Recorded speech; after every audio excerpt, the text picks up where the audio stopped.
Hello, good morning और नमस्ते सभी को। आज हम आगे कंटिन्यू करने जा रहे हैं रिएक्टिव इंटरमीडिएट सीरीज़ को, जिसमें आपको मैं कार्बोकैटायन, कार्ब एनायन पढ़ा चुका हूँ।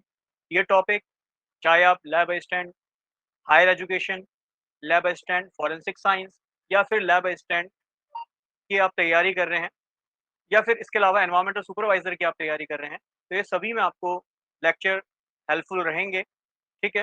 तो 2 टॉपिक मैं करा चुका हूँ। आज हम पढ़ने जा रहे हैं फ्री रेडिकल्स, जिसको हम मुक्त मूलक कहते हैं। क्या होता है फ्री रेडिकल? तो एक बेसिक सी बात से समझते हैं। मान लीजिए ये है कार्बन बॉन्ड कार्बन। आप जानते हैं 2 कार्बन है, इथ बन जाएगा, सिंगल बॉन्ड से जुड़ा है, एन बन जाएगा, तो इथेन है। यदि मैं यहाँ पे एच न्यू लाइट की प्रेजेंस में इसकी रिएक्शन कराऊँ, तो आपको बताया था लाइट की प्रेजेंस में या फिर पर ऑक्साइड की प्रेजेंस में हमारी होमोलाइटिक फिज़न होता है। होमो मतलब सेम में टूटना, लाइटेड का मतलब ब्रेक होना, तो सेम में ब्रेक हो जाएगा, मतलब ये बॉन्ड के 2 इलेक्ट्रॉन, अब फिर से वही कांसेप्ट हर क्लास में बता रहा हूँ, एक बॉन्ड, एक लोन पेयर, एक माइनस चार्ज, इन सभी का मतलब 2 इलेक्ट्रॉन होता है। ठीक है?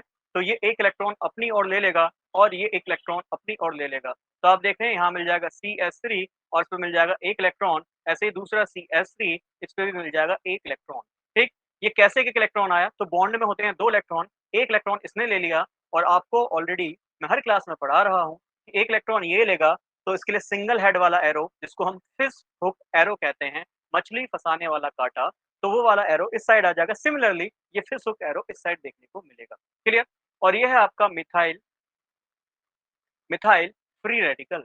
इसका नाम होगा मिथाइल फ्री रेडिकल और दूसरा भी ऑब्वियस बात है, मिथाइल फ्री रेडिकल मिथाइल मुक्त मूलक है। क्लियर? बहुत सिंपल सा फंडा है, बहुत सरल सी बात है, समझ में आया होगा। अब इसी के बारे में हमें पढ़ना है कि ये फ्री रेडिकल एक्चुअली होता क्या है। चलिए समझते हैं। सबसे पहले अगर मैं इस मिथाइल फ्री रेडिकल को देखूं और इसको समझने की कोशिश करूं, तो ये मिथाइल फ्री रेडिकल जिसपे हम देख पा रहे हैं 1 इलेक्ट्रॉन है और इस पे 3 हाइड्रोजन, 3 हाइड्रोजन। क्लियर? अब जो बात बताऊँगा वो बड़े ध्यान से सुनिएगा, मैं इसको और अच्छे से बना देता हूँ, ठीक है? तो ये हाइड्रोजन है, ये एक और हाइड्रोजन है और ये एक और हाइड्रोजन, क्लियर है? अब क्वेश्चन ये आता है कि सर फ्री रेडिकल कैसी स्पीशीज़ है? तो सर इस पे 1 sigma bond, 2 sigma bond, 3 sigma bond. Sir इस पे 3 सिग्मा बॉन्ड है। एक सिंगल बॉन्ड में, एक सिग्मा बॉन्ड में 2 इलेक्ट्रॉन होते हैं।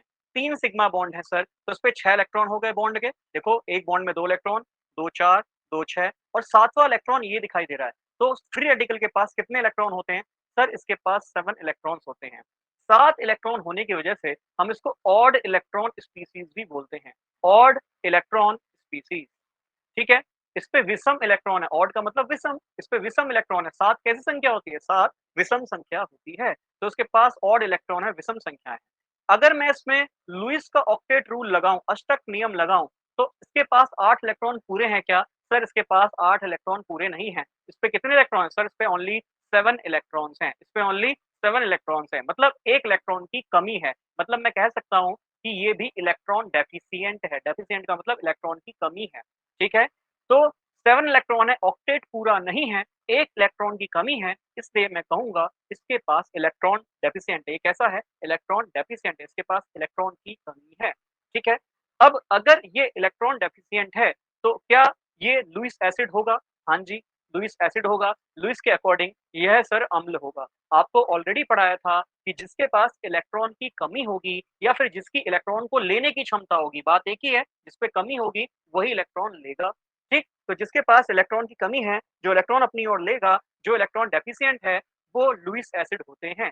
और लुईस के अकॉर्डिंग बेस कौन होते हैं? जिनके पास इलेक्ट्रॉन की अधिकता होती है।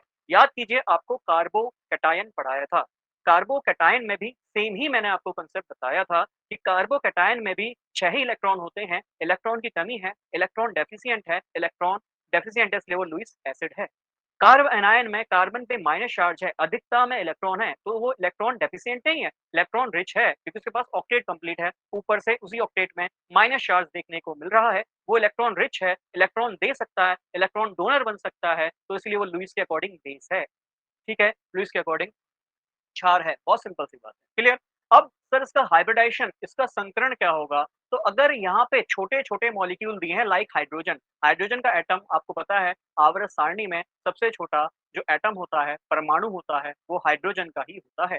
यहाँ पे हाइड्रोजन का संकरण निकालूं तो इसका संकरण मतलब हाइड्रोजन 3 सिग्मा बॉन्ड है तो उसका संकरण निकालूं sp2 आएगा। अब काफी बच्चों के मन में आएगा कैसे निकाला है, तो याद कीजिए एक ही रूल शुरू से पढ़ा रहा हूँ, सिग्मा बॉन्ड गिनने और लोन पेयर गिनने हैं। यहाँ पे कितने सिग्मा बॉन्ड है सर? यहाँ पे 1 2 3 3 सिग्मा बॉन्ड है। क्या यहाँ पे लोन पेयर है? नहीं, यहाँ पे केवल सिंगल इलेक्ट्रॉन है तो उसको लोन पेयर में कंसिडर नहीं करूंगा। 3 3 का मतलब sp2 संकरण आना चाहिए। सर ये कुछ कुछ प्लेनर होगा, हालांकि प्लेनर एग्जैक्ट प्लेनर नहीं होगा, कुछ कुछ ये प्लेनर होगा, क्लोज टू प्लेनर होगा। क्लियर? तो sp2 संकरण होगा। बट जैसे ही यहाँ पे हाइड्रोजन से बड़ा मॉलिक्यूल लगा दोगे तो इसकी जो शेप है ना वो पिरामिडल हो जाती है। थोड़ा सा मैं इसको पिरामिडल ही बना के दिखाता हूँ, ठीक है? तो इसकी शेप हो जाती है पिरामिडल। क्यों? क्योंकि लोन पेयर रिपल्सन प्रतिकर्षण करने लगता है। इस प्रतिकर्षण की वजह से ये लोन पेयर बॉन्ड पेयर को दबाना शुरू कर देगा। अब इसका हाइब्रिडेशन sp2 ही होगा, ठीक है? या मैं कहूंगा ग्रेटर देन sp2 होगा और इसकी जो शेप है वो पिरामिडल हो जाएगी। तो ये ध्यान में रखना, कंसेप्ट समझा रहा हूँ। अगर हाइड्रोजन है तो प्लेनर आंसर लगा सकते हो या close planar, close to planar answer लगा सकते हो, क्लोज टू 120 डिग्री आंसर लगा सकते हो। बट अगर हाइड्रोजन की जगह कोई और एटम दिया है तो इसकी शेप पिरामिडल मानी जाती है। Why? Due to the repulsion, प्रतिकर्षण के कारण इसका जो शेप है वो पिरामिडल बन जाती है, जैसे हमने कार्ब एनायन की देखी थी। दैट मीन्स अगर कहूं तो ये कार्बोकैटायन और कार्बोनायन दोनों के जैसा स्ट्रक्चर बना रहा है ना? कार्बोकैटायन और कार्बोनायन दोनों के जैसे ही ये स्ट्रक्चर बना रहा है। बहुत सिंपल सी बात है। तो आई थिंक फ्री रेडिकल मुक्त मूलक समझ में आएगा। कैसे बनते हैं सर? ये होमोलाइटिक फिजन से बनते हैं, ठीक है? जब बॉन्ड के दो इलेक्ट्रॉन इक्वल इक्वल ले लिए जाते हैं तो होमोलाइटिक फिजन होता है, एक एक इलेक्ट्रॉन आते हैं, उस एक एक इलेक्ट्रॉन की वजह से ये फ्री रेडिकल मुक्त मूलक कहलाए जाते हैं। ये ऑड इलेक्ट्रॉन स्पीसीज होती है क्योंकि यहाँ पे 7 ही इलेक्ट्रॉन होते हैं। क्यों? बॉन्ड में दो, बॉन्ड में दो, बॉन्ड में दो, टोटल 6 और एक 7वां इलेक्ट्रॉन आपको दिखाई दे रहा है, 7 इलेक्ट्रॉन है, इसलिए ऑड इलेक्ट्रॉन स्पीसीज है। 7 इलेक्ट्रॉन होने की वजह से इसका ऑक्टेट पूरा नहीं है, ये इलेक्ट्रॉन डेफिशिएंट है, इलेक्ट्रॉन की कमी है, इसलिए इसको हम लुईस एसिड भी कह रहे हैं। इसकी शेप प्लेनर भी हो सकती है और पिरामिडल भी हो सकती है। क्लियर? अब वही कंसेप्ट कि सर यहाँ पे तो इलेक्ट्रॉन की कमी है, तो मतलब हमें इस पे ऐसे ग्रुप लगाने होंगे जो इसकी इलेक्ट्रॉन की कमी को पूरा कर दे, है ना? इलेक्ट्रॉन कमी को पूरा कर दे या इलेक्ट्रॉन की कमी को पूरा कर दे, ऐसे ग्रुप लगा दें, कर दें। तो सेम ये कार्बोकैटायन की तरह नहीं लग रहा? कार्बोकैटायन पे भी इलेक्ट्रॉन की कमी थी, तो हमने ऐसे ग्रुप लगाए थे जो इसकी इलेक्ट्रॉन की कमी को पूरा कर दें। तो अगर हमें इसकी स्टेबिलिटी पढ़नी है, इसकी स्थिरता पढ़नी है कि कौन सबसे स्टेबल, स्थिर फ्री रेडिकल मुक्त मूलक होगा, तो उसके लिए सबसे पहले मैं आपको ये समझाना चाहूंगा इंडक्टिव इफेक्ट से ही, ठीक है? इंडक्टिव इफेक्ट जो हमने प्रेरक प्रभाव, आई थिंक 2 क्लास पहले मैंने आपको ये पढ़ाया है, ठीक है? क्योंकि कल भी रिएक्टिव इंटरमीडिएट ही पढ़ाया था। तो इंडक्टिव इफेक्ट क्या कहता है? ये कहता है कि हमें इस पे ऐसे ग्रुप लगाने होंगे जो इसको इलेक्ट्रॉन दें, इलेक्ट्रॉन डोनेटिंग ग्रुप लगाने होंगे। क्यों? क्योंकि इस पे 7 इलेक्ट्रॉन है, इलेक्ट्रॉन की कमी है, तो इसकी इलेक्ट्रॉन की कमी इसको महसूस ना हो, तो इस पे इलेक्ट्रॉन देने वाले ग्रुप लगे रहें। दैट मीन्स प्लस आई वाले, प्लस आई मतलब जो इलेक्ट्रॉन देते हैं। और आपको पता है CH3 जो मिथाइल ग्रुप होता है ये प्लस आई की तरह काम करता है, मतलब इलेक्ट्रॉन देने का काम करता है। इसीलिए ऐसा कार्बन जिसपे 3 ग्रुप होते हैं इसको हम टर्शरी कहते हैं और टर्शरी फ्री रेडिकल सबसे ज्यादा स्टेबल होता है। इसके बाद सेकेंडरी वाला होगा क्योंकि वहां पे केवल 2 ही ग्रुप इलेक्ट्रॉन देंगे, है ना? 2 देंगे, दैट मीन्स कम ग्रुप हैं जो इलेक्ट्रॉन दे पा रहे हैं। फिर इसके बाद ये हो गया सेकेंडरी जिसपे 2 ग्रुप हैं, सेकेंडरी। और फिर इसके बाद आ जाएगा सर एक ग्रुप वाला जिसको हम कहेंगे प्राइमरी। क्यों? क्योंकि यहाँ पे एक ही ग्रुप इलेक्ट्रॉन दे पा रहा है, तो दैट मीन्स इसकी इलेक्ट्रॉन देने की क्षमता उतनी नहीं होगी जितनी 2 की होगी और 3 की सबसे ज्यादा होगी, ठीक है? ये है प्राइमरी। और उसके बाद सबसे कम पे कौन आएगा? सबसे कम पे आएगा सर मिथाइल फ्री रेडिकल, है ना? Methyl free radical. क्यों? क्योंकि यहाँ कोई भी इसकी इलेक्ट्रॉन की कमी को पूरा करने वाला ग्रुप नहीं है ना? कोई भी इलेक्ट्रॉन कमी को पूरा करने वाला ग्रुप नहीं है। तो मैं बोलूं सबसे ज्यादा स्टेबल कौन है, तो आप कहोगे सर टर्शियरी वाला सबसे ज्यादा स्टेबल है। अब इसके उल्टा भी क्वेश्चन पूछ सकता हूँ कि सबसे ज्यादा रिएक्टिव कौन है? तो ऑब्वियस बात है भाई, जो स्टेबल नहीं है वो रिएक्टिव ज्यादा, उसकी रिएक्टिविटी ज्यादा होगी, उसकी अभिक्रिया करने की क्षमता ज्यादा होगी, अधिक होगी, ठीक? तो ऑब्वियस बात है मिथाइल फ्री रेडिकल सबसे कम स्टेबल है, उसकी रिएक्टिविटी सबसे ज्यादा होगी। तो क्वेश्चन उल्टा करके भी पूछ सकता है। तो मैं एक सिंपल सी बात कहना चाह रहा हूं, अगर कोई ज्यादा रिएक्टिव है तो वो उतना ही कम स्टेबल है। तो मैं कह सकता हूं रिएक्टिविटी इनवर्सली प्रोपोर्शनल होती है, समान अनुपाती होती है स्टेबिलिटी के। यदि किसी की रिएक्टिविटी अधिक है दैट मीन्स वह कम स्टेबल है, कम स्थिर है, खुद में खुश नहीं है। अगर किसी की स्टेबिलिटी ज्यादा है, खुद में खुश है, तो वो कम रिएक्टिव होगा। बहुत सरल सी बात है, बहुत सरल सा फंडा है ये, ठीक है? चलिए और चाहे तो उसको किसी पे भी लगा सकते हो, जैसे कार्बोकैटायन। कार्बोकैटायन याद है टर्शियरी वाला सबसे ज़्यादा स्टेबल था, तो सबसे ज़्यादा स्टेबल है इसलिए वो रिएक्टिव सबसे कम है। तो एग्ज़ाम में अपने ना दिमाग को, कान को, आइज़ को, सेंस ऑर्गन को कहूँ सिंपली ओपन करके रखना होता है। अब स्टेबिलिटी पूछा है या रिएक्टिविटी पूछा है, इसको ज़रा ध्यान से रखना, ठीक है? क्वेश्चन मान के चलिए यहाँ से पूछा जाएगा, रिएक्टिव इंटरमीडिएट, एरोमेटिसिटी, इन दोनों ही टॉपिक से क्वेश्चन पूछे जाएँगे। मैं बात कर रहा हूँ बीएससी लैब असिस्टेंट की, ठीक है? और जो बच्चे एनवायरमेंटल सुपरवाइजर की तैयारी कर रहे हैं, तो मान के चलिए इन पूरे टॉपिक से, जीओसी से 1-2 क्वेश्चन तो ज़रूर पूछे जाएँगे क्योंकि 25 मार्क्स का ही है, तो 1 से 2 क्वेश्चन यहाँ से पूछे जाएँगे। तैयार करना है अच्छे से, तुक्के बेसिस पे नहीं जाना है। रिएक्टिविटी, स्टेबिलिटी जो पूछा है अच्छे से ध्यान रखिएगा। क्रिया क्रिया की बात कर रहा है, अभिक्रिया की बात कर रहा है या स्थिति की बात कर रहा है, स्थायीपन की बात कर रहा है या मैं बोलूँ स्टेबिलिटी की बात कर रहा है, स्थिरता की बात कर रहा है, तो ये आपको क्वेश्चन में पढ़ना है, टर्म्स को अच्छे से ध्यान में रखना है। ठीक है? इंडक्टिव इफेक्ट के बाद अगला जो आएगा, इट इज़ हाइपर कंजुगेशन, अतिसंयुग्मन, याद है? हाइपर कंजुगेशन आई थिंक ये भी 2 क्लास पहले ही मैंने आपको पढ़ाया था। हाइपर कंजुगेशन में एक सिंपल सा फंडा है जो मैंने कार्बोकैटायन के लिए पढ़ाया था, वही फंडा यहाँ पे बस लगा देना है। वही फंडा बस यहाँ पे लगा देना है और अपने आंसर को सक्सेसफुली पाना है। ठीक है?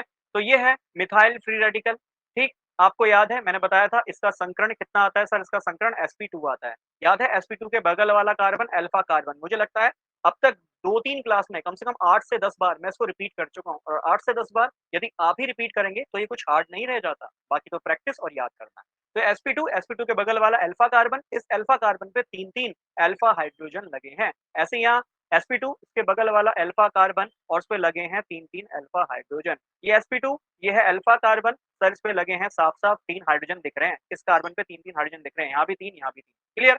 अब याद है एक और फंडा पढ़ाया था, यहाँ पे अनुनादीय ढांचा रेजोनेटिंग स्ट्रक्चर बराबर होता है अल्फा हाइड्रोजन प्लस 1। कम से कम 12 से 15 बार फॉर्मूला लिख चुका हूँ, 12 से 15 बार खुद लिख लेना, सुन के 12 से 15 बार खुद लिख लेना, कैसे याद नहीं होगा। तो 3, 3, 3 टोटल हो गए 9 अल्फा हाइड्रोजन प्लस 1, टोटल कितने अनुनादीय ढांचे 10। फिर पढ़ाया था सर आपने कि जितने ज़्यादा अनुनादीय ढांचे होते हैं, रेजोनेटिंग स्ट्रक्चर होते हैं, उतनी ही ज़्यादा स्टेबिलिटी होती है। और जितना ज़्यादा स्टेबल होगा रिएक्टिविटी उतनी ही कम हो जाएगी। आर मतलब रिएक्टिविटी, है ना? रिएक्टिविटी उतनी ही रिएक्टिविटी क्या होगी सर? उतनी ही रिएक्टिविटी कम होगी, है ना? स्टेबल ज़्यादा तो रिएक्टिविटी कम। तो हमें समझ में आ रहा है यहाँ पे टोटल 10 अनुनादीय ढांचे मिलेंगे, दैट मीन्स टर्सरी सबसे ज़्यादा स्टेबल होगा। फिर उसके बाद कौन होगा? सर सेकेंडरी वाला। अब मुझे जल्दी से आप बताएँगे यह कि सर सेकेंडरी वाले में कितने रेजोनेटिंग स्ट्रक्चर अनुनादीय ढांचे बनेंगे? तो आपको समझ में आ रहा है सर ये sp2 हाइब्रिडाइज्ड कार्बन एटम है। sp2 संकरित कार्बन एटम है, कार्बन का परमाणु है, जिसके बगल में ये कार्बन सर अल्फा कार्बन है। ये वाला कार्बन भी अल्फा कार्बन है। इस अल्फा कार्बन पे 3-3 अल्फा हाइड्रोजन लगे हैं। इस पे भी 3-3 अल्फा हाइड्रोजन लगे हैं। तो अनुनादीय ढांचे होता है अल्फा हाइड्रोजन प्लस 1, तो अल्फा हाइड्रोजन 3 और 3 6 हैं।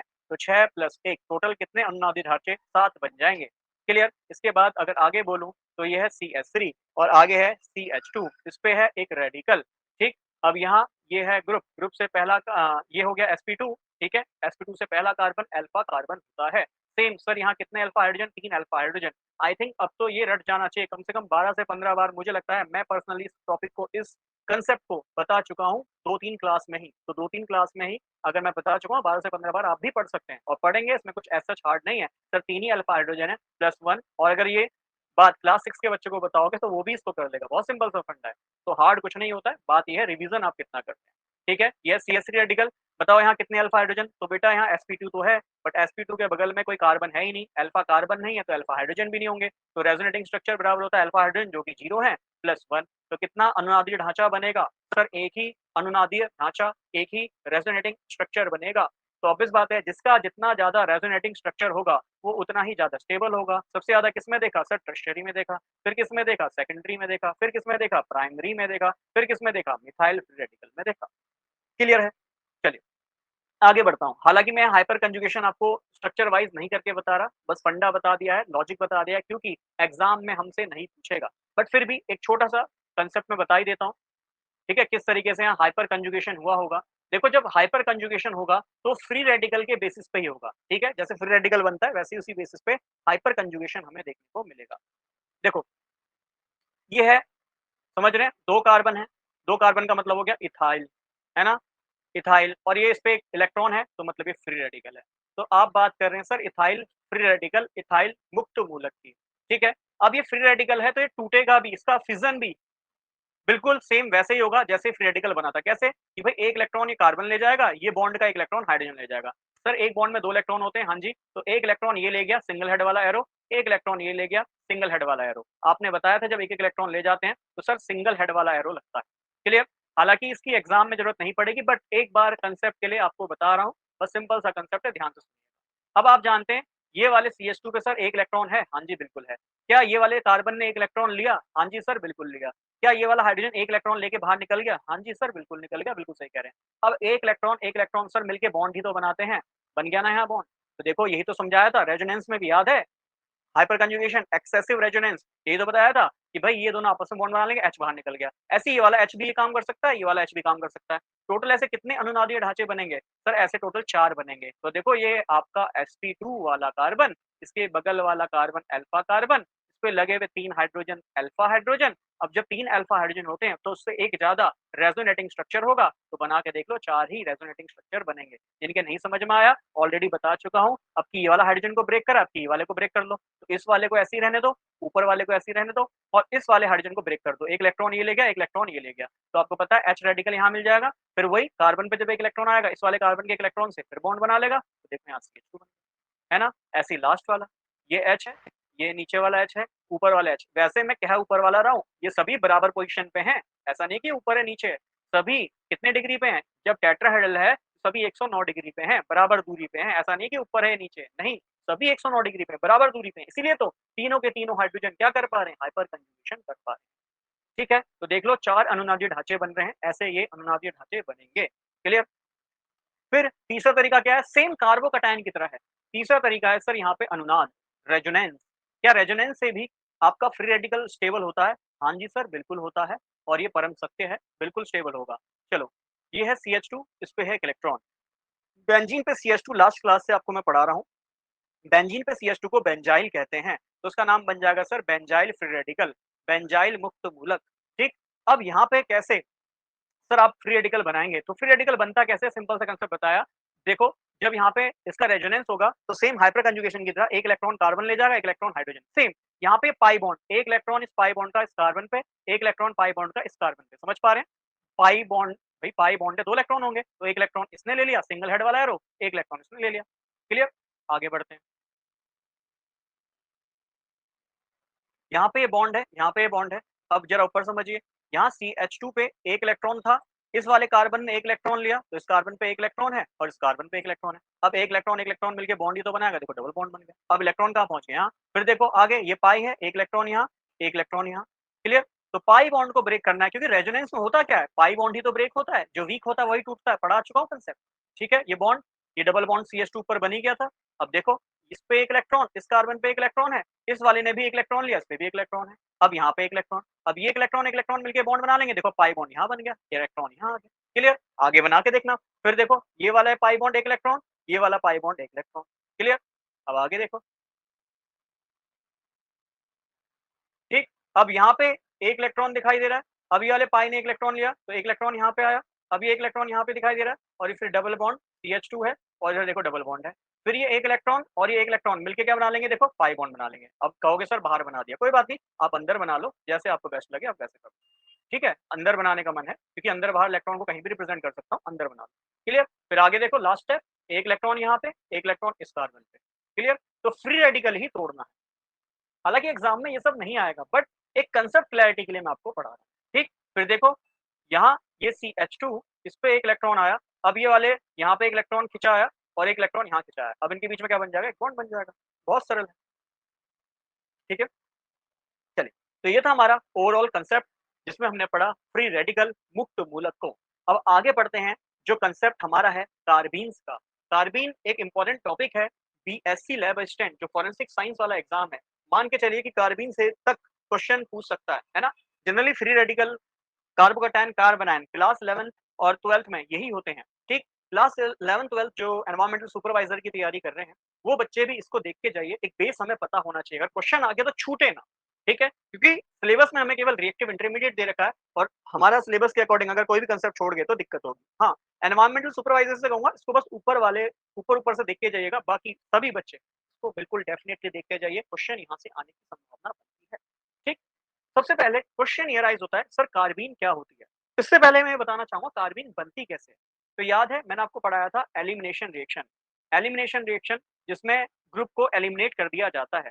दो तरह की एलिमिनेशन रिएक्शन होती हैं। एक होता है बीटा एलिमिनेशन, एक होता है अल्फा एलिमिनेशन। और मैंने आपको पढ़ाया हुआ है ऑलरेडी, कार्बीन बना के दिखाया भी है कि जब अल्फा एलिमिनेशन होता है तो अल्फा एलिमिनेशन से हमें सर कार्बीन का प्राप्ति होती है।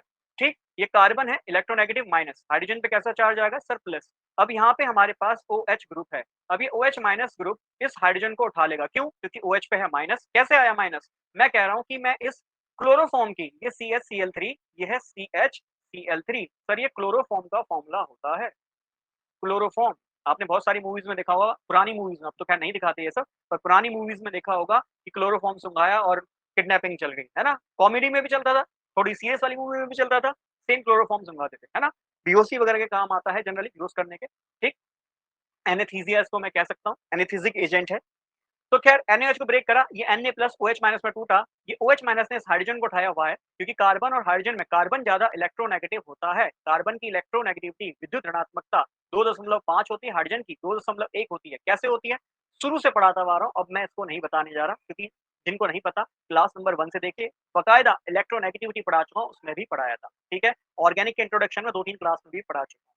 हाइड्रोजन OH माइनस ने प्रोटॉन उठाया, तो ये कार्बन ने 2 इलेक्ट्रॉन अपनी ओर एब्स्ट्रैक्ट किए। अब यहाँ से OH माइनस और H क्या मिला? H2O मिला। अब ये कार्बन है, इस पे ये क्लोरीन है, ये क्लोरीन है और ये क्लोरीन है। और कार्बन ने बॉन्ड के 2 इलेक्ट्रॉन अपनी ओर लिए हैं, देखो एरोस की तरफ बनाया भी है, इसने 2 इलेक्ट्रॉन लिए भी है। क्यों? क्योंकि हाइड्रोजन को 2 ही इलेक्ट्रॉन चाहिए होते हैं बॉन्ड बनाने के लिए। जब OH माइनस को 2 इलेक्ट्रॉन दे रहा है, तो अपने 2 इलेक्ट्रॉन कार्बन से कहेगा भाई तू ही रख, और तू रख, मैं तो गया OH के साथ, तो इसके साथ निकल गया H2O बन गया, कार्बन पाया माइनस चार्ज। इसको हम क्या कहेंगे सर? इसको हम कहेंगे कार्ब एनायन। कार्बन पे माइनस चार्ज को कार्ब एनायन कहते हैं, और ऑलरेडी मैंने पढ़ाया। ठीक है, तो जितनी भी एलिमिनेशन रिएक्शन होती है जनरली इनमें आपको कार्बन पे माइनस चार्ज ही दिखाई देगा, दैट मींस कार्ब एनायन ही बनेगा वहां पे पहले स्टेप में। अब सेकंड स्टेप में क्या होता है कि आप इस रिएक्शन में हीट कर रहे होते हैं। जनरली मैं आपको बताऊं, ये रीमन टीमन रिएक्शन का मैकेनिज्म है, शुरुआती मैकेनिज्म। ठीक, वहां पे डाइक्लोरोकार्बीन ही रिएक्टिव इंटरमीडिएट होता है। ऐसा प्रश्न भी एग्जाम में आ सकता है कि रीमन टीमन रिएक्शन में कौन कौन से रिएक्टिव इंटरमीडिएट, कौन कौन से अभिकर्मक मध्यस्तर बनते हैं। ठीक है, तो कौन कौन से बनते हैं? पहला बना सर कार्ब एनायन, इसके बाद कौन सा बनेगा? कार्बीन। कैसे बनेगा? जैसे ही इसको आप हीट कर रहे हो तो क्लोरीन एक लिविंग ग्रुप होता है। लिविंग ग्रुप वो होता है जो इलेक्ट्रॉन लेके निकल जाए, तो यहाँ पे क्लोरीन इलेक्ट्रॉन लेके निकल जाएगा, क्लोरीन यहाँ पे इलेक्ट्रॉन लेके निकल जाएगा, तो ये बना Cl माइनस। क्या बना? Cl minus. Cl माइनस क्या है? एक लिविंग ग्रुप है, लीव का मतलब छोड़ना, तो ऐसा ग्रुप है जो छोड़कर जाएगा। और लिविंग ग्रुप वही होगा, अगर लिविंग ग्रुप पे क्वेश्चन आता है तो लिविंग ग्रुप वही होगा। पहली बात, लिविंग ग्रुप जब भी जाएगा ना वो इलेक्ट्रॉन लेके ही जाएगा, मतलब लिविंग ग्रुप पे जनरली माइनस चार्ज ही आएगा। ठीक है, या हो सकता है वो न्यूट्रल हो जाए, अगर इस पे ऑलरेडी चार्ज है, प्लस का चार्ज होगा तो वो न्यूट्रल हो जाएगा। अदरवाइज इस पे कोई चार्ज नहीं है, जैसे क्लोरीन पे यहाँ पे कोई भी चार्ज नहीं है, कोई भी आवेश नहीं है। अगर ये इलेक्ट्रॉन लेकर जा रहा है तो क्लोरीन पे माइनस चार्ज आया, क्यों? क्योंकि क्लोरीन ने बॉन्ड के 2 इलेक्ट्रॉन लिए हैं। तो मैं हर क्वेश्चन का आंसर करता हुआ चलता हूँ क्यों करके, क्योंकि ऐसे क्वेश्चन के आंसर जब मैं पढ़ता था तो मुझे बड़ी कंफ्यूजन होती थी क्यों हो रहा है, तो मैं क्यों का आंसर देते हुए चलता हूँ। क्लोरीन 2 इलेक्ट्रॉन लेके गया तो Cl पे माइनस आया।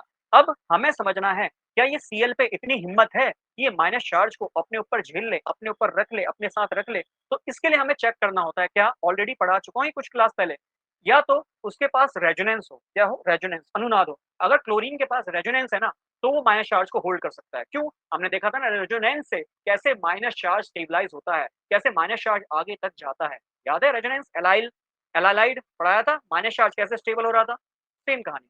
या फिर उसके पास खाली डी ऑर्बिटल हो, वैकेंट डी ऑर्बिटल, वैकेंट का मतलब होता है खाली, खाली डी ऑर्बिटल हो। ठीक है, क्या इसके पास खाली डी ऑर्बिटल है? चेक करेंगे। या फिर उसका संकरण sp हो, याद है percentage S character last class में ही पढ़ाया था, sp हाइब्रिडाइजेशन, तो माइनस को होल्ड करने की क्षमता थोड़ी ज्यादा होगी। ठीक है, ये 1, ये 2, ये 3, इन तीनों में से कोई भी एक चीज हो। ठीक है, मोस्ट प्रोबेबल पहला और दूसरा तो हो ही हो। अगर तीनों में से कोई भी एक चीज हो जाए, अगर देखो दोनों हो जाए तो बहुत बहुत बढ़िया, अदरवाइज कोई भी एक हो जाए, या तो रेजोनेंस हो जाए, या खाली डी ऑर्बिटल हो जाए, या फिर sp हो जाए। क्लियर? अगर क्लोरीन की बात करूं तो रेजोनेंस होने के लिए, अनुनाद होने के लिए खाली, आपको याद है सिंगल डबल बॉन्ड होना चाहिए, क्या यहाँ पे है? नहीं है। बट इस क्लोरीन पे अगर इसका इलेक्ट्रॉनिक कॉन्फ़िगरेशन देखो, इलेक्ट्रॉनिक विन्यास करूं तो 3s2 3p5 होता है। अब ये कैसे आया? तो मैं ऑलरेडी बोल रहा हूँ डायरेक्ट यहाँ आए होगे तो कुछ समझ में नहीं आएगा, क्लास नंबर 1 से देखना शुरू करो, सब कुछ समझ आएगा।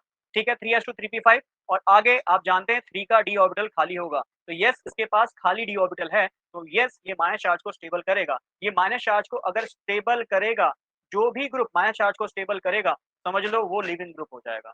तो क्लोरीन 2 इलेक्ट्रॉन लेके गया, यहाँ से Cl माइनस निकल गया। अब जरा बात को आगे समझना, 3 Cl थे, 1 Cl निकल गया, 2 Cl बचे और इस कार्बन पे था एक माइनस चार्ज, आपको बता चुका हूं ना, माइनस चार्ज, लोन पेयर और बॉन्ड, इन सभी का मतलब क्या है? इन सभी का मतलब 2 इलेक्ट्रॉन है। तो भाई जब ये 2 इलेक्ट्रॉन लेके गया, अब भी माइनस चार्ज है, माइनस चार्ज का मतलब इस पे 2 इलेक्ट्रॉन है और वो 2 इलेक्ट्रॉन को हम ऐसे दर्शा देते हैं, क्लियर है? लोन पेयर की तरह दर्शा देते हैं। क्यों? क्योंकि भाई ये इलेक्ट्रॉन लेके गया है, अब यहाँ पे माइनस चार्ज नहीं होगा, क्योंकि माइनस चार्ज जब भी आता है जब एक ग्रुप ना हो, इस पे तो 2-2 ग्रुप नहीं है, मतलब इस कार्बन पे देखो 2 ही क्लोरीन है, होने चाहिए 4 बॉन्ड, 2 ही बॉन्ड रह गए, ठीक? इसलिए इसको माइनस चार्ज नहीं कंसीडर करेंगे, इसको लोन पेयर कंसीडर करेंगे, क्लियर? और ऐसी स्पीसीज जिसपे एक लोन पेयर इस तरीके से दिखाई दे और बॉन्ड दिखाई दे, इसी को हम कार्बीन कहते हैं, कार्बीन कहते हैं, क्लियर? और यहाँ कार्बीन पे 2 क्लोरीन है, तो उसका नाम क्या बन जाएगा? सर इसका नाम बन जाएगा डाइक्लोरोकार्बीन, क्लियर है इतनी बात?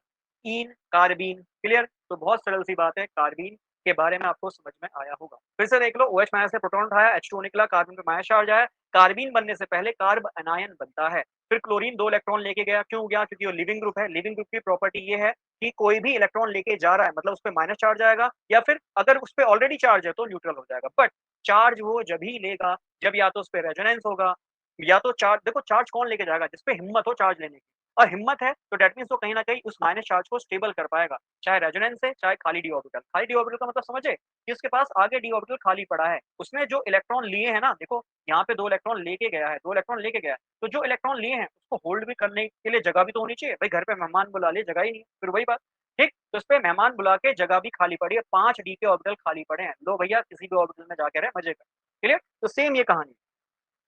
तो यहाँ पे डाइक्लोरोकार्बीन हमें बनते हुए मिला, क्लियर? अब कार्बीन के बारे में अच्छे से पढ़ते हैं। ये है कार्बीन, मान लो कार्बीन है, इस पे कोई भी ग्रुप जुड़े हैं, हाइड्रोजन जुड़ा है तो सिंपल ये कार्बीन बन जाएगा, क्लोरीन जुड़ा है तो डाइक्लोरोकार्बीन बन जाएगा, सिंपल सी बात। तो कार्बीन पे समझ में आता है कि एक इलेक्ट्रॉन होता है और बाकी 2 बॉन्ड होते हैं। इतनी सी बात समझ में आई? हाँ जी सर, हमें समझ में आया, कार्बीन बहुत सिंपल सा कंसेप्ट है, क्लियर? अब इसका जरा हाइब्रिडेशन निकाल के देखते हैं। सर इसमें 1 सिग्मा, 2 सिग्मा है और एक लोन पेयर दिखाई दे रहा है, देखो 2 इलेक्ट्रॉन मतलब लोन पेयर। तो सर इसका संकरण sigma bond plus lone pair से मैं निकाल लूंगा, सिग्मा बॉन्ड है 2, लोन पेयर है 1, 2 और 1 3, 3 का मतलब इसका संकरण sp2 आया। कैसा आया? sp2। बट हम जानते हैं जब एक लोन पेयर 2 बॉन्ड होता है तो उसकी जनरली ज्योमेट्री, ज्यामिति तो ट्राइगोनल प्लेनर होती है। बट वेस्पर थ्योरी ये भी कहती है कि लोन पेयर शेप को चेंज कर देता है, ज्योमेट्री को चेंज कर देता है, तो उसकी ज्योमेट्री, ज्यामिति तो ट्राइगोनल प्लेनर आएगी।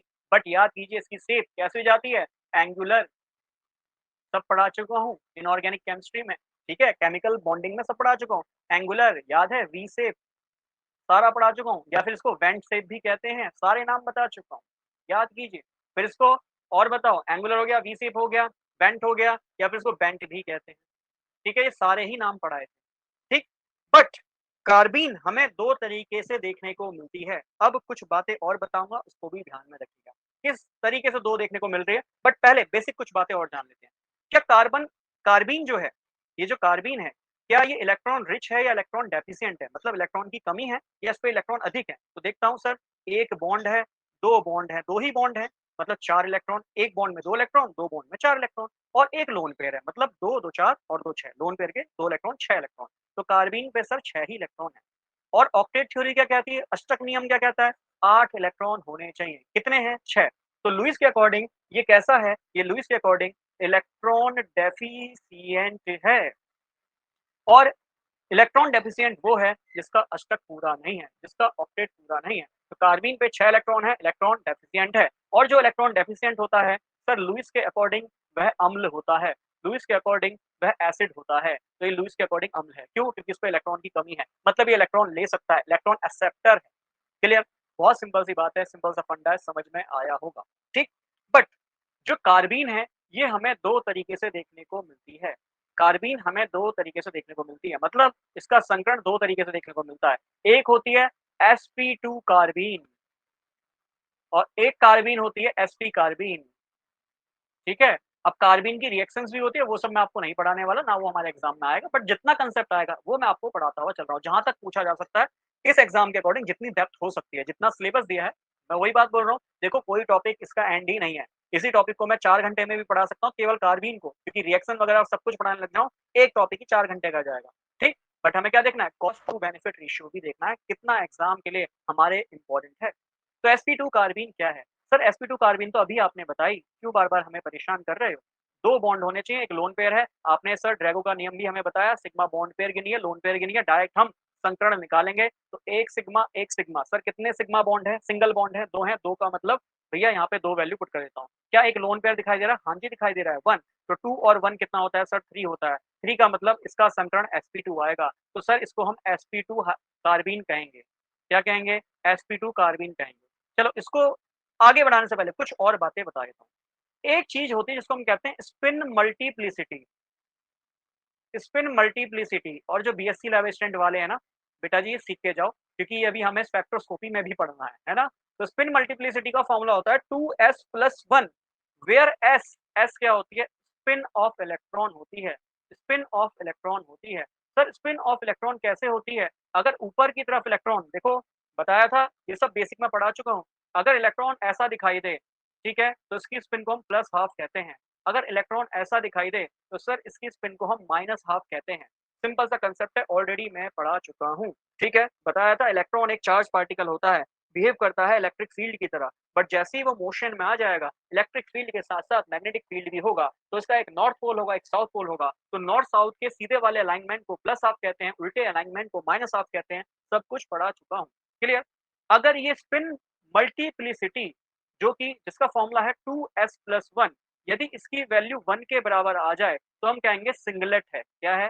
सिंगलेट है। बहुत सरल है, एक का मतलब सिंगल, दो, दो का मतलब सर ये डबलेट होगा। डबलेट होगा। मुझे 3 तक की ही जरूरत है, 3 को हम ट्रिपलेट कहेंगे। ठीक है, अगर 4 वैल्यू आई तो उसे हम क्वाड्रेट कहेंगे, क्वार्टेट कहेंगे। 5 वैल्यू निकल के आई तो सर इसे हम क्विंटेट कहेंगे, क्विंटेट कहेंगे। ठीक है, ऐसी हेक्सटेट हेप्टेट चलता रहेगा, सो ऑन चलाते रहना। क्लियर? अब इतनी बात मुझे समझानी थी, उसके लिए मैंने ये बेसिक कंसेप्ट समझा दिया। अब ये स्पिन मल्टीप्लिसिटी क्या है? तो जरा इस बात को भी समझ लेना, थोड़ा-सा कांसेप्ट को और आगे लेके चल रहा हूँ। अब ये कार्बाइन को देखूँ, तो भई इसके एक ऑर्बिटल में 2 इलेक्ट्रॉन हैं और आपको ऑलरेडी पढ़ाया जा चुका है। जब एक ऑर्बिटल में 2 इलेक्ट्रॉन होते हैं, तो सर उनकी स्पिन अपोजिट होती है। क्यों होती है? रीज़न मुझे आप कमेंट में लिख के बताएँगे। जिनको नहीं पता क्लास नंबर 1 से देख लो, अब भी कह रहा हूँ। बेस से पढ़ लो, अब भी कह रहा हूँ। बेस पढ़ा चुका हूँ, बताया था इलेक्ट्रॉन जो है अभी बताया कि इलेक्ट्रॉन पोल्स की तरह बिहेव करता है, तो ऊपर नॉर्थ है, नीचे साउथ, तो नीचे नॉर्थ होगा, ऊपर साउथ। क्यों? क्योंकि अपोजिट पोल अट्रैक्ट करते हैं, इसलिए एक ऑर्बिटल में इलेक्ट्रॉन जनरली अपोजिट स्पिन के दिखाई देते हैं। कंसेप्ट समझाया था। ठीक है, बेस से पढ़ना शुरू कर दो अदरवाइज। तो यहाँ पे 1 सिग्मा और 1 सिग्मा, सर 2 सिग्मा है, एक लोन पेयर है। अब देखो इन लोन पेयर की क्या स्पिन आएगी, मतलब यहाँ पे इलेक्ट्रॉन की क्या स्पिन आएगी। तो एक इलेक्ट्रॉन ऊपर की ओर है, ऊपर की ओर है तो स्पिन कितनी जाएगी? Plus half. नीचे की ओर इलेक्ट्रॉन है तो सर स्पिन कितनी हो जाएगी? Minus half. बताया तो था। अब दोनों को जोड़ दो, प्लस हाफ माइनस हाफ कितना हो जाता है? 0। तो स्पिन मल्टीप्लिसिटी कितनी निकल के आएगी? सर ये 2s+1 निकल के आएगी। तो 2s, s कितना है? 0 है, प्लस 1, तो ये कितना आया? 1। अगर वैल्यू 1 आती है तो अभी तो बताया सर 1 का मतलब सिंगल होगा, सिंगलेट वैल्यू आएगी। तो इस कार्बन को हम कहेंगे sp2 सिंगलेट कार्बन। क्यों कह रहे हैं सिंगलेट? क्योंकि सर हमने इसकी जो है स्पिन मल्टीप्लिसिटी निकाल के देखी, तो हमने देखा इसके एक ऑर्बिटल में 2 इलेक्ट्रॉन अपोजिट हैं। ऊपर की ओर है तो हमने स्पिन प्लस हाफ लिखी, नीचे की ओर है तो सर माइनस हाफ लिखी। प्लस हाफ माइनस हाफ कितना होता है? 0 होता है। तो उसकी स्पिन नेट स्पिन कितनी आ गई? Sir S is the net spin. Net spin कितनी हो गई? 0 हो गई। बहुत सरल सी बात। अगर नेट स्पिन 0 हो गई तो स्पिन मल्टीप्लिसिटी 2s+1 होता है। नेट स्पिन 0 है, 2 into 0 + 1, 1 मतलब सिंगलेट। ये सर sp2 सिंगलेट कार्बन होगी। अगर मैक्सिमम क्वेश्चन आएगा तो इतना ही आएगा, ये ध्यान में रखिएगा। ठीक है, इसके बाद sp कार्बन की बात करूं, क्या होता है sp कार्बन? सर ये कार्बन है, ये बॉन्ड है, ये बॉन्ड है। इसके जो इलेक्ट्रॉन है ना, वो अलग अलग ऑर्बिटल में होंगे। क्यों होंगे? क्योंकि देखो कार्बन ने केवल 2 ही ऑर्बिटल यूज करे हैं 2 बॉन्ड बनाने के लिए, और आपको पता होना चाहिए कार्बन 4 बॉन्ड बनाता है। तो दैट मीन्स कार्बन के पास 2 ऑर्बिटल खाली पड़े हैं। तो अगर वो दोनों इलेक्ट्रॉन एक ही ऑर्बिटल में दिखाई देंगे तो वो लोन पेयर की तरह दिखाई देंगे। बट जब वो अलग अलग ऑर्बिटल में दिखाई देंगे तो वो लोन पेयर की तरह कंसिडर नहीं किए जाएंगे। लोन पेयर का मतलब ही होता है पेयर, जोड़ा, जोड़े में होना चाहिए। तो ये दो जोड़े में 2 इलेक्ट्रॉन दिखाई दे रहे हैं, बट यहाँ कोई भी इस तरह का जोड़ा मुझे नहीं दिखाई दे रहा। दोनों इलेक्ट्रॉन अलग अलग ऑर्बिटल में मौजूद हैं। सिंपल सी बात। क्लियर है? हालांकि मैंने 90 डिग्री पे सारे ऑर्बिटल बना के दिखाए, बट एज सच ऐसा होता नहीं है, बट सिंपल समझाने के लिए मैंने इसको ऐसा बनाया है। क्लियर। अब देखूं यहाँ एक सिग्मा दो सिग्मा है। अब मैं ड्रैगो का नियम भी लगाऊं तो ये आएगा sigma bond pair plus lone pair. Sir sigma bond कितने हैं, एक और एक। सर दो सिग्मा है। सर लोन पेयर है नहीं, इस पे कोई भी लोन पेयर नहीं है क्योंकि इलेक्ट्रॉन दोनों ही अलग अलग ऑर्बिटल में है। क्लियर। हालांकि दो इलेक्ट्रॉन जब अलग अलग ऑर्बिटल में होते हैं तो इतनी तो कोशिश करते हैं कि स्पिन मेंटेन करें, अगर ये ऊपर की ओर है तो ये भी ऊपर की ओर रहे, अगर नीचे की ओर है तो वो भी कंसेप्ट देख लेंगे, कोई बड़ी बात नहीं। ठीक है, तो 2 प्लस 0 ये आएगा 2। 2 का मतलब सर इसका संकरण sp आएगा, और जो sp होता है वो लीनियर होता है, रैखिक होता है, तो देखो इसलिए मैंने उसको एक सिंपल लाइन में बनाया है। क्लियर। और लीनियर है तो सर बॉन्ड एंगल 180 होगा क्योंकि दोनों इलेक्ट्रॉन एक दूसरे को अपोज कर रहे होंगे, ऐसा भी इसको समझ सकता हूँ। क्लियर। अब जरा यहाँ पे सर s की वैल्यू बता दो क्योंकि मुझे स्पिन मल्टीप्लिसिटी निकालनी है जो कि 2s प्लस 1 होता है। 3 बार फॉर्मूला मैंने लिख दिया, 3 बार खुद पढ़ लेना, याद हो जाएगा। ठीक। तो सर स्पिन कितनी होगी, सर ये इलेक्ट्रॉन ऊपर की ओर है, इसकी स्पिन प्लस हाफ होगी। सर ये इलेक्ट्रॉन भी ऊपर की ओर है तो इसकी स्पिन भी प्लस हाफ होगी। तो सर यहाँ पे टोटल स्पिन कितनी हो जाएगी, आधा और आधा एक हो जाएगी। अरे भाई एलसीएम लेके जोड़ लो, अगर नहीं आता ऐसे तो, नहीं तो आधा और आधा एक ही होता है, सभी को पता है, 1/2 को आधा ही कहते हैं। ठीक है, तो स्पिन मल्टीप्लिसिटी कितनी आ जाएगी, 2 इंटू 1, एस की वैल्यू 1 आई, 1 पुट कर दी, 2 इंटू 1 प्लस 1 दैट मीन्स 3। 3 का मतलब क्या होता है सर, ट्रिपलेट होता है, ट्रिपलेट होता है। तो इस कार्बिन का क्या नाम बन जाएगा सर, ये बन जाएगी sp triplet carbene, sp triplet carbene. बहुत सिंपल सी बात है। क्लियर। तो it is the sp triplet carbene. तो आई थिंक कार्बिन का कंसेप्ट आपको समझ में आया होगा। इतना कार्बिन में एटलीस्ट पढ़ के जाइए, ठीक है, जिससे एग्जाम में कॉन्फिडेंस बना रहे कि हाँ मैं पढ़ के आया हूँ, मैंने क्वेश्चंस प्रैक्टिस किए हैं, मैंने प्रीवियस ईयर लगाए हैं, मैंने इतना बेस तो बनाया है कि मैं एग्जाम कॉन्फिडेंटली निकाल सकता हूँ। बाकी देखो मेहनत करके जाओ, कैसा एग्जाम आएगा। और थोड़ा सा यूकेपीएससी से मैं खफा भी हूँ भाई, जिस तरह की चीटिंग होती है, धांधली होती है, तो इस चीज का मुझे डर है। एग्जाम को कभी भी इस तरीके से ना कराया जाए, बच्चा फुल कॉन्फिडेंस से एग्जाम की तैयारी करता है। ठीक है, जो लापरवाही बच्चे कर रहे हैं वो अलग बात है, पर काफी बच्चे मेहनत कर रहे हैं भाई। वो हर कोई चाहता है कि एक गवर्नमेंट जॉब हो, स्टेबिलिटी हो, हर कोई चाहता है। देखो गवर्नमेंट जॉब इंडिया में कोई ऐसा नहीं कि चाहिए ही है भाई, मजबूरी है क्योंकि यहाँ पे स्टेबिलिटी मिल जाती है ना। क्योंकि देखो प्राइवेट जॉब करते हो तो उसमें 30-35 हजार में अगर आप नौकरी वही लगा रहे हो, सेम गवर्नमेंट जॉब में भी 30-35 हजार की नौकरी मिल रही है, बट आपको पता है कि उस गवर्नमेंट जॉब में आपको बहुत सारे अलाउंस वगैरह मिल रहे हैं, आपको हेल्थ वगैरह के सारे आपको फैसिलिटीज मिल रही है, रहने का अलाउंस मिल रहा है ना, महंगाई बढ़ रही है तो उसका अलाउंस मिल रहा है। ठीक, तो पर्सनल कहीं ना कहीं मैं बोलूँ सेफ्टी पर्पज से भी अगर मैं देखता हूँ तो गवर्नमेंट जॉब ज्यादा रिलायबल है इंडिया में। ठीक, चलिए आगे बढ़ते हैं। तो ये था कार्बीन, आई थिंक ये आपको समझ में भी आया होगा। आगे बढ़ते हैं, अगला कंसेप्ट, छोटा सा कंसेप्ट, नाइट्रीन। कार्बीन समझ में आ गया, नाइट्रीन भी जल्दी समझ में आएगा। तो पहली बात सर क्या होता है नाइट्रीन, तो देखो आर होगा, इस पे एन होगा, नाइट्रीन मतलब नाइट्रोजन से बना होगा। क्लियर। नाइट्रोजन के आउटर मोस्ट में कितने इलेक्ट्रॉन होते हैं सर, नाइट्रोजन के आउटर मोस्ट में 5 इलेक्ट्रॉन होते हैं। जिनको नहीं पता, नाइट्रोजन का परमाणु क्रमांक 7 होता है, 7 एटॉमिक नंबर है, तो मतलब 7 इलेक्ट्रॉन है। जिनको नहीं पता फिर से कह रहा हूँ, क्लास 1 से देखो सब समझ में आएगा।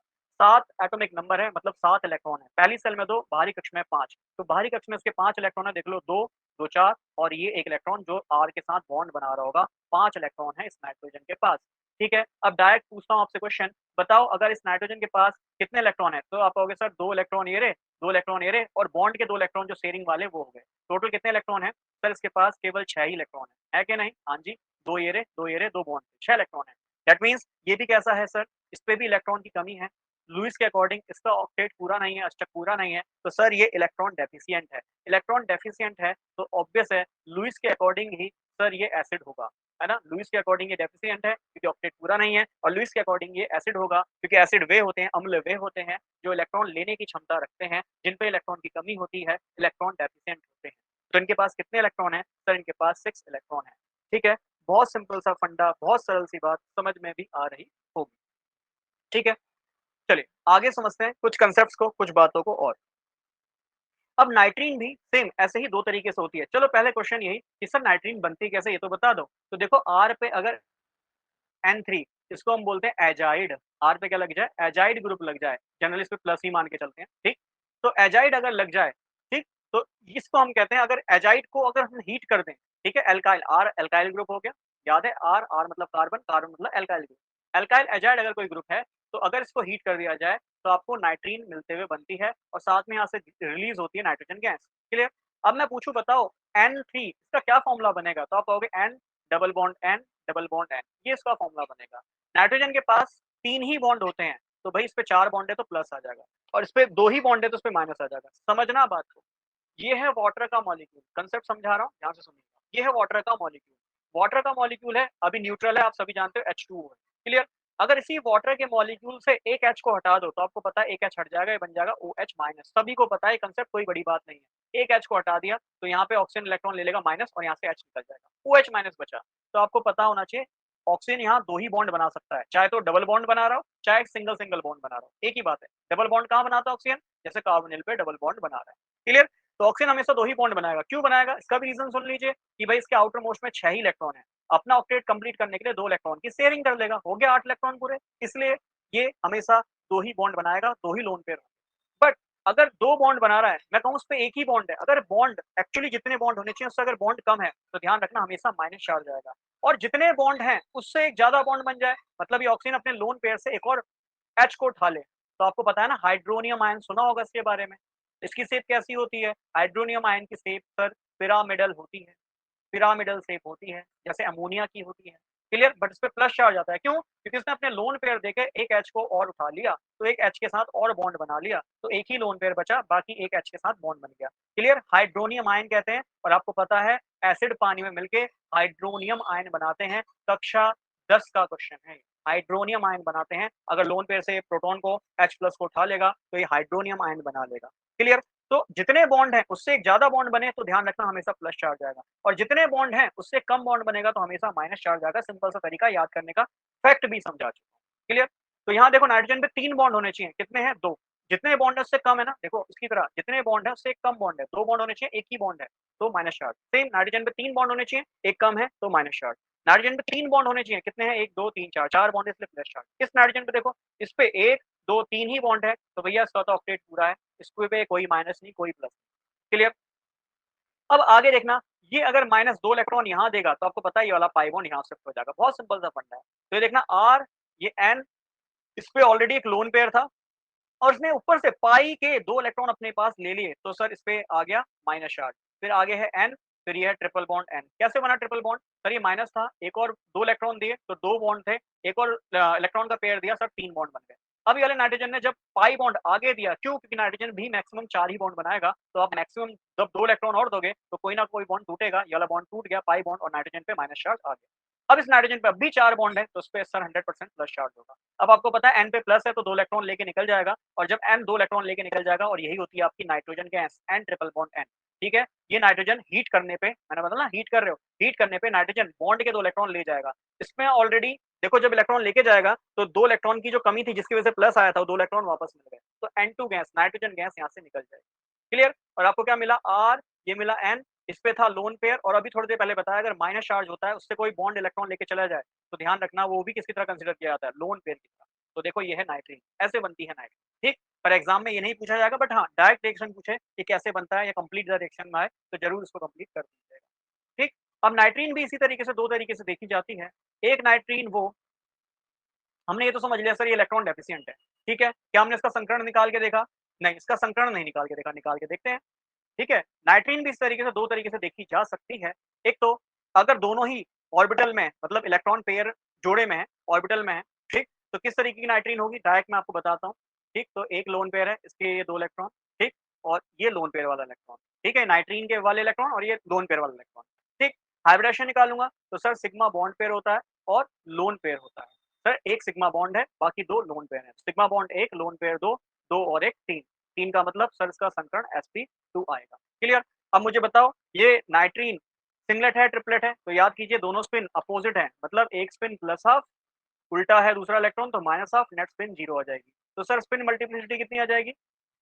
स्पिन मल्टीप्लिसिटी होती है 2s प्लस 1, तो 2 इंटू एस की वैल्यू 0 है प्लस 1, कितना आया? 1। 1 का मतलब सर क्या होता है? 1 का मतलब होता है सिंगलेट, 1 का मतलब होता है सिंगलेट। तो सर ये कैसी नाइट्रीन होगी? ये होगी sp2 सिंगलेट नाइट्रीन, ठीक है, sp2 सिंगलेट नाइट्रीन होगी। सेम फंडा है कार्बन की तरह, क्लियर। आगे बढ़े, चलो दूसरी नाइट्रीन।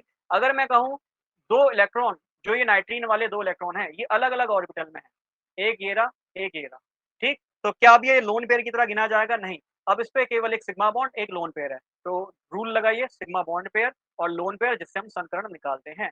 तो सिग्मा बॉन्ड कितना है? सर एक ही सिग्मा बॉन्ड है। लोन पेयर कितना है? एक, क्योंकि ये वाले दोनों इलेक्ट्रॉन एक ऑर्बिटल में थे, अभी अलग अलग ऑर्बिटल में है, क्लियर, ठीक। तो 1 और 1 सर ये 2 आएगा, 2 का मतलब इसका संकरण कितना हो जाएगा बोलो? sp हो जाएगा और sp कैसा होता है सर? लीनियर होता है, रैखिक होता है। दैट मीन्स यहाँ पे बॉन्ड एंगल कितना बन जाएगा? 180 डिग्री बन जाएगा। क्लियर? और यहाँ भी sp2 होने के बाद ये लीनियर ही रहेगा। क्यों? क्यों लीनियर रहेगा? सर इसलिए लीनियर रहेगा क्योंकि लोन पेयर को कभी भी शेप में नहीं गिना जाता। R और N के बीच में केवल एक सिंगल बॉन्ड है, एक सिंगल लाइन है, बॉन्ड है। तो सिंगल लाइन या सिंगल बॉन्ड या दोनों एटॉमिक लाइन पे रखे जाएँ तो वहाँ पे बॉन्ड एंगल 180 होगा और ये ऑलरेडी केमिकल बॉन्डिंग में पढ़ा चुका हूँ। sp2 वाला लीनियर भी होता है, sp2 वाला वेंट भी होता है, sp2 वाला प्लेनर भी होता है। ठीक? कंडीशन सारी पढ़ा चुका हूँ वेस्टर्न थ्योरी में। तो ये लीनियर है, 180 डिग्री यहाँ बॉन्ड एंगल होगा। देखो सीखना पड़ेगा तभी आएगा, ऑब्वियस बात है। ठीक है? हार्ड मत मानो, मेरे लिए भी कभी हार्ड ठीक, नहीं सीखना चाहता तो हार्ड ही रहता, मैं भी वंचित ही रहता। बट सीखा, इट इज़ नॉट। ठीक? तो ये लीनियर है। अब सर ये कैसी कार्बाइन है? तो देखो ये स्पिन प्लस हाफ ऊपर की ओर है। सर ये वाली स्पिन भी प्लस हाफ 1 आता है। स्पिन 1 है तो 2s + 1 कितना आ जाएगा सर? ये 3 आ जाएगा। 3 का मतलब ट्रिपलेट हो जाएगा। तो सर ये ट्रिपलेट है, मतलब ये sp ट्रिपलेट नाइट्रीन है। sp triplet नाइट्रीन। बहुत सरल सा फंडा है, समझ में आ रहा हो। आगे बढ़े, चलिए। Last topic, last concept, benzene. क्या होता है बेंजाइन? चलो बेंजाइन से पहले बेंजीन के बारे में बताना। क्या बेंजीन देखा है? हाँ जी सर, बिल्कुल देखा है। क्लास नंबर 1 से देख रहे हैं। ये है बेंजीन। क्या होता है सर ये? C6H6 हमारा बेंजीन होता है। क्लियर? बट अगर ऐसा हो कि बेंजीन पे ईन है ना, बेंजीन, देखो नाम से बदल रहा है। बेंजीन, ईन का मतलब यहाँ डबल बॉन्ड है सारे। क्लियर? बट मैं कहूँ डबल बॉन्ड की जगह बेंजीन पे ट्रिपल बॉन्ड आ जाए तो सर यही हो जाता है बेंज आइन। आइन कहाँ लगता है? आइन वहीं तो लगता है जहाँ ट्रिपल बॉन्ड होता है। आईपीएससी से पढ़ाता हुआ आ रहा हूँ। ठीक? तो बेंज आइन जहाँ पे कार्बन बेंजीन पे ट्रिपल बॉन्ड मौजूद होगा। ठीक? ये भी क्या है? रिएक्टिव इंटरमीडिएट है, अभिकर्मक मध्य स्तर है, जो कि रिएक्शन के बीच में बनेगा, कुछ ही देर के लिए स्टेबल होगा। ठीक? तो कैसे कैसे बनता है? अच्छा पहली बात, संकरण निकालना। ये डबल बॉन्ड है सर, ये डबल बॉन्ड है। हर डबल बॉन्ड का संकरण sp2 आता है, तो सर इसका भी sp2 होगा। सर इसका भी संकरण sp2 होगा। सर यहाँ भी संकरण निकाल के देखेंगे sp2 आएगा। ट्रिपल बॉन्ड का संकरण निकाल के देखना sp आएगा ओनली। यहाँ भी ट्रिपल बॉन्ड है, सर इसका भी sp आएगा। सर ऐसा क्यों है? क्योंकि आप जानते हो यहाँ पे एक कार्बन है, यहाँ पे एक कार्बन है। इस कार्बन पे एक बॉन्ड ये रहा, देखो एक बॉन्ड ये रहा, एक बॉन्ड ये रहा, 2 ही सिग्मा बॉन्ड है। क्यों? क्योंकि आप जानते हो ये डबल बॉन्ड वाले पाई पाई होते हैं, है ना? ट्रिपल बॉन्ड में एक सिग्मा 2 पाई होते हैं। तो इस कार्बन पे 2 ही सिग्मा है, 2 का मतलब s और p, एक s संकरण निकाल के देखिएगा। ठीक है? तो बेंजाइन का हमने संकरण निकाल के भी देखा। अब क्वेश्चन ये राइज होता है, सर बेंजाइन कैसे बनता है? How benzene form? तो इसके लिए बहुत सरल सा फंडा है, ध्यान से सुनिएगा। ठीक? मैं इसको ना इस तरीके से बनाता हूँ। मान लो ये एक्स कोई लिविंग ग्रुप है, लाइक क्लोरीन हो गया, ठीक है, ब्रोमीन हो गया, ये कोई लिविंग ग्रुप है। इसकी रिएक्शन अगर मैं किसी बेस से कराऊं, बेस मतलब NH2 लाइक NH2 से मैं इसकी रिएक्शन कराऊं, NH2 माइनस से। अब आपको पता है NH2 माइनस है, यहाँ हाइड्रोजन है, हाइड्रोजन पे सर 100% प्लस चार्ज होगा। क्यों? क्योंकि हाइड्रोजन कार्बन से जुड़ रहा है, कार्बन हाइड्रोजन से ज्यादा इलेक्ट्रोनेगेटिव होता है, विद्युत ऋणात्मक होता है, तो इलेक्ट्रॉन अपनी ओर खींचेगा, तो सर इस पे माइनस चार्ज आएगा, इसीलिए हाइड्रोजन पे प्लस चार्ज है। अब ये नाइट्रोजन पे माइनस चार्ज है, तो अपने 100% ये 2 इलेक्ट्रॉन इस हाइड्रोजन को देगा। जब ये हाइड्रोजन को 2 इलेक्ट्रॉन देगा, तो ये ऑब्वियस बात है कार्बन 2 इलेक्ट्रॉन अपनी ओर खींच लेगा। बहुत सरल सी बात है। तो यहाँ से NH2 और ये H मिलकर क्या निकल जाएगा? सर ये NH3 निकल जाएगा। क्लियर? आगे देखो। अब यहाँ पे आप जानते हो ये वाले कार्बन ने, भाई हाइड्रोजन ने कहा कि मैं तेरे से बॉन्ड बना रहा था, बट अब मेरे को नाइट्रोजन मिल गया, जा मैं उसके साथ जा रहा हूँ क्योंकि उसने मेरे को 2 इलेक्ट्रॉन दे दिए, जा मेरे को तेरे 2 इलेक्ट्रॉन की जरूरत नहीं है। तो 2 इलेक्ट्रॉन वापस को छोड़ के चला गया। मतलब इस वाले कार्बन पे अब 2 इलेक्ट्रॉन मतलब माइनस चार्ज है। अब यहाँ पे आप जानते हो, मान लो X ये लिविंग ग्रुप है जो इलेक्ट्रॉन लेके जा सकता है, बट आपको पता है कार्बन पे माइनस चार्ज स्टेबल नहीं होता, इसलिए वो क्या करता है? रेजोनेंस बनाता है, आगे 2 इलेक्ट्रॉन भेजेगा। तो आपको पता है भाई इस कार्बन पे 1 बॉन्ड, 2 बॉन्ड, 3 बॉन्ड, 4 बॉन्ड पूरे हैं। 2 इलेक्ट्रॉन एक्स्ट्रा दे रहे हो ना, किसी ना किसी को निकलना पड़ेगा। कौन निकलने के लिए तैयार है? ये लिविंग ग्रुप। क्यों? क्योंकि ये लिविंग ग्रुप क्लोरीन या ब्रोमीन है, इनके पास खाली डी ऑर्बिटल होता है। अगर ये 2 इलेक्ट्रॉन लेके जा रहा है तो इलेक्ट्रॉन को अपने उस खाली डी ऑर्बिटल में जगह दे सकता है। ठीक? तो आप देखेंगे यहाँ बॉन्ड है, ये 2 इलेक्ट्रॉन यहाँ मिले तो यहाँ से ट्रिपल बॉन्ड बन गया। क्या बन गया? यहाँ पे ट्रिपल बॉन्ड बन गया। और जब ये ट्रिपल बॉन्ड बन गया, सर यही है हमारा बेंजाइन। क्या है? बेंजाइन। क्लियर? तो बेंजाइन कहाँ बनेगा? तो देखो आपको एग्जाम में भी ऐसी रिएक्शन दे दे और बोले बताओ इसमें कौन सा रिएक्टिव इंटरमीडिएट आपको बनता हुआ दिखेगा। ठीक है? जैसे ये दे देगा NaNH2, NaNH2, ठीक, और यहाँ पे दे देगा हीट का साइन और यहाँ लगा देगा मान लो क्लोरीन लगा दिया, ठीक है। क्या होगा बताओ इस रिएक्शन में कौन सा रिएक्टिव इंटरमीडिएट बनेगा? तो भाई बना के देखो, अब आपका काम है। NaNH2 सोडा एमाइड है, सोडा एमाइड को ब्रेक कीजिए तो सर यहाँ पे सोडियम Na प्लस और NH2 एमाइड माइनस में जाता है। अब आगे तो आप जानते हैं, अभी तो कराया। कैसे कराया? सर आपने सबसे पहले ये काम करना है, या फिर कंप्लीट द रिएक्शन में पूछे कंप्लीट भी कर दीजिएगा। चलो कंप्लीट भी करके देखते हैं इस रिएक्शन को। मैकेनिज्म के थ्रू करा रहा हूँ, एग्जाम में हमें मैकेनिज्म नहीं करना है, बट कंसेप्ट समझा रहा हूँ कैसे बेंजाइन बना है, ठीक। एग्जाम में तो डायरेक्ट करना है, डायरेक्ट देखो यहाँ से NH2 अटैक करेगा, Cl निकल जाएगा, ऐसे करके इसको बनाना है, ठीक। Na के साथ Cl निकल जाएगा और NH2 यहाँ जुड़ जाएगा, डायरेक्ट एग्जाम में ऐसे प्रोडक्ट बनाना है। बट मैं कह रहा हूँ अगर एग्जाम में ये पूछा कि बताओ कौन सा रिएक्टिव इंटरमीडिएट बनेगा, तो घर से ही प्रैक्टिस करके जाना, एग्जाम में इतना नहीं सोचना है। बट कैसे बनेगा वो एक बार जल्दी से देख लेते हैं। अब हमने देखा वही सेम, यहाँ पे हाइड्रोजन है प्लस, कार्बन है माइनस, क्यों? क्योंकि कार्बन ज्यादा इलेक्ट्रोनेगेटिव होता है, विद्युत ऋणात्मक ज्यादा होता है, इलेक्ट्रॉन खींचेगा। अब ये है NH2, इस पे है माइनस, ये माइनस है तो H को उठा लेगा और ये वाला H दो इलेक्ट्रॉन यहाँ देकर चला जाएगा। क्या निकला यहाँ से? सर यहाँ से निकल गया NH3, ठीक है। और अब आगे देखो क्या मिलेगा, ये बॉन्ड है, बॉन्ड है, बॉन्ड है। हाइड्रोजन पे यहाँ इस वाले कार्बन पे आया माइनस चार्ज, यहाँ से NH3 निकल गया, ये है Cl। अब ये माइनस यहाँ फिर एक बॉन्ड बनाएगा तो Cl दो इलेक्ट्रॉन लेके निकल जाएगा। क्यों? सेम कहानी है सर, ये वाले कार्बन पे ऑलरेडी एक बॉन्ड, दो बॉन्ड, तीन बॉन्ड, चार बॉन्ड पूरे हैं, तो ये क्यों एक्स्ट्रा इलेक्ट्रॉन लेगा? चार बॉन्ड का मतलब 8 इलेक्ट्रॉन्स के पूरे हैं, एक्स्ट्रा इलेक्ट्रॉन क्यों लेगा? कहेगा चल ठीक है दे दे, क्लोरीन भी कहेगा चल ठीक है मैं जा रहा हूँ, दे इलेक्ट्रॉन, ये गया, ठीक है। तो यहाँ से सर Cl माइनस निकल गया। अब जरा समझना, ये आपको कार्बन पे इस कार्बन पे इस कार्बन पे डबल बॉन्ड था, बेंजीन था, पर अब ये बेंजाइन बन गया। क्या बन गया? पर ये बेंजाइन बन गया। बट ये बेंजाइन एक रिएक्टिव इंटरमीडिएट होता है, रिएक्शन के बीच में बनता है, इसलिए ये अनस्टेबल है। तो तुरंत ये जो NH3 बाहर निकला था ना, ये NH3 वापस से अटैक कर देगा इस बेंजाइन पे। क्यों? क्योंकि रिएक्टिव है, जो चीज रिएक्टिव होती है अनस्टेबल होती है, इसलिए तो रिएक्टिव इंटरमीडिएट है। तो NH3 जाएगा तुरंत यहाँ इस वाली पोजीशन पर अटैक करेगा, ये पाई बॉन्ड फिर से यहाँ पे आ जाएगा। क्यों? फिर से वही कहानी, इस कार्बन के चार बॉन्ड पूरे, दो इलेक्ट्रॉन एक्स्ट्रा दे रहे हो, किसी ना किसी को टूटना पड़ेगा। आपको पता है बॉन्ड जो है पाई बॉन्ड यही वीक होता है, ये टूट के इस कार्बन पे आ जाएगा। वही कंसेप्ट शुरू से पढ़ा रहा हूँ और इसी बात को बार बार रिपीट कर रहा हूँ। आपका काम भी है इस चीज को बार बार रिपीट करना, बार बार पढ़ना। तो NH3 यहाँ आके जुड़ा, ठीक है, ये NH2 और H करके लिख दूं। यहाँ पे नाइट्रोजन पे आएगा प्लस चार्ज, क्यों? क्योंकि नाइट्रोजन पे लोन पेयर था, इसने लोन पेयर देके बॉन्ड बना लिया, इलेक्ट्रॉन दिया है, इसलिए प्लस चार्ज आया। इस वाले कार्बन ने देखो पाई के दो इलेक्ट्रॉन लिए तो सर यहाँ पे माइनस चार्ज आया। अब ये माइनस क्या करेगा? इस प्रोटॉन को कहेगा आजा मेरे पास, और ये नाइट्रोजन को कहेगा ले भाई दो इलेक्ट्रॉन वापस ले ले। क्यों? क्योंकि इसने ऑलरेडी दो इलेक्ट्रॉन दिए हुए हैं, तो ये चाहता है ना मेरे दो इलेक्ट्रॉन वापस आ जाए। तो हाइड्रोजन कहेगा ले भाई अपने दो इलेक्ट्रॉन, मैं भी जा रहा हूँ, तू भी खुश रहे, और मैं इस माइनस के साथ जा रहा हूँ। तो देखना इधर क्या बना, ये बना बॉन्ड, ये बना बॉन्ड, ये बना बॉन्ड, और ये था क्या? ये था सर NH2। क्या था? NH2। देखो ये NH2 है, ये H यहाँ पे आके जुड़ जाएगा। बस यही तो कह रहा हूँ। क्या बोला? सीधा सीधा इसका डायरेक्ट प्रोडक्ट बनाना है तो Cl और N यहाँ से निकल जाएगा और NH2 केवल उस पोजीशन पे जुड़ जाएगा जहाँ से Cl निकला। ठीक है, यही तो आपने बनाया। NH2 जुड़ जाएगा, नॉट Cl। ठीक है, NH2 यहाँ जुड़ जाएगा और साथ में Na को कौन पसंद करता है? Na को Cl पसंद करता है, नमक निकल जाएगा। क्लियर? अब आप कहोगे सर यहाँ आपने हाइड्रोजन बनाया, अरे आप भी बना दो, क्या दिक्कत है? आपको बताइए हर पोजीशन पर हाइड्रोजन होता है। ठीक है, यहाँ भी हाइड्रोजन, क्या मैं यहाँ हाइड्रोजन लगा सकता हूँ? देखना यहाँ लगा सकता हूँ?